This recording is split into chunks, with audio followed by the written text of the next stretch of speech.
Bismillahirrahmanirrahim. Assalamualaikum warahmatullahi wabarakatuh. Perkenalkan, nama saya Amri dari Universitas Pancasakti Bekasi, kampus D,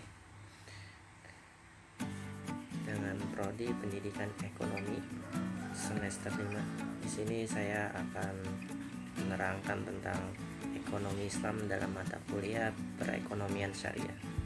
Baiklah, langsung saja. Yang pertama di sini definisi bahasa Grek mengatur urusan rumah tangga. Pengertian rumah tangga diperluas sebagai suatu kelompok atau komunitas yang diperintah oleh suatu negara.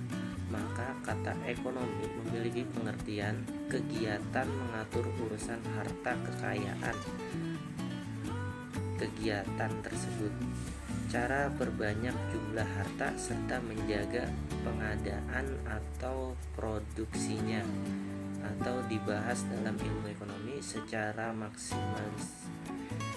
Pendistribusian harta dibahas dalam suatu sistem ekonomi. Selanjutnya, ilmu dan sistem ekonomi. Ilmu ekonomi berkaitan dengan sarana dan cara memproduksi barang dan jasa bersifat universal dan tidak dipengaruhi oleh pandangan hidup tertentu. Dan sistem ekonomi berkaitan dengan pemikiran atau konsep tertentu dipengaruhi oleh pandangan hidup tertentu. Bagaimana cara distribusikan barang dan jasa yang dihasilkan kepada masyarakat. Harta dan pandangan Islam. Hakikat harta adalah milik Allah. Kepemilikan manusia sebatas izinnya.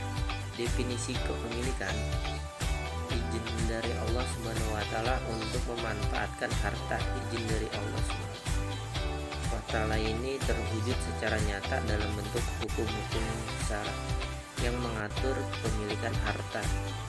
Firman Allah Subhanahu wa taala, dan berikan kepada mereka sebagian harta Allah yang telah Dia berikan kepada kalian. Al-Quran surat An-Nur ayat 33. Pandangan tentang ekonomi. Pandangan Islam terhadap materi kekayaan, barang dan jasa berbeda dengan cara perolehan dan pemanfaatan atau intifa. Terhadap kekayaan, Islam mengatur perolehan dan pemanfaatan barang, misalnya mengharamkan pemanfaatan khamar dan bangkai. Islam tidak ikut campur dalam hal produksi barang dan jasa. Kalianlah yang lebih tahu tentang urusan dunia kalian. Hadis riwayat Muslim. Asas sistem ekonomi. Yang pertama, kepemilikan atau al-malkiyah. Yang kedua, pemanfaatan kepemilikan. Yang ketiga, distribusi kekayaan di tengah-tengah manusia. Sebab kepemilikan individu: bekerja, mendapatkan warisan, mengambil harta dalam rangka menyambung hidup, memberi negara kepada rakyat, dan harta yang diperoleh seorang tanpa mengeluarkan harta atau tenaga, ataupun seperti hadiah atau hibah, mahar, dan lain-lain. Selanjutnya, kepemilikan umum. Harta dalam pemilikan umum menjadi hak bagi seluruh umat. Ada hadis riwayat mengatakan manusia berserikat dalam 3 hal. Yang pertama, air, padang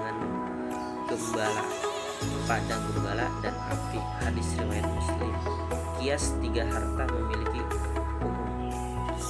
Yang pertama, barang yang menjadi hajat hidup orang banyak, seperti air, energi, listrik, dan BBM. Barang tambang seperti minyak, gas, emas, perak, dan sebagainya. Barang yang secara ilmiah tidak mungkin dimiliki secara perseorangan, seperti jalan, sungai, laut, selat, atmosfer udara, dan sebagainya. Pemanfaatan harta. Tata cara pengembangan kepemilikan atau tamiyatul al-milkiyah. Yakin dalam hukum-hukum jual beli, syariah, pengolahan tanah, dan yang misalnya tata cara pemanfaatan harta atau infak al-mal, yakin dengan harta, yakin dengan hukum-hukum nafkah atau hibah, hadiah, wasiat dan semisalnya. Baiklah, yang terakhir, pemanfaatan harta dilakukan dengan menerapkan hukum waris. Sebab-sebab pemilikan, menjalankan akad-akad muamalat, mencegah perbedaan harta pada sekelompok orang, dan hukum yang semisalnya, memecah problem kesenjangan karena perbedaan jasmani dan intelektual, perbedaan kebutuhan manusia yang membutuhkan pemenuhan. Sekian presentasi dari saya, kurang lebihnya mohon maaf. Wassalamualaikum warahmatullahi wabarakatuh.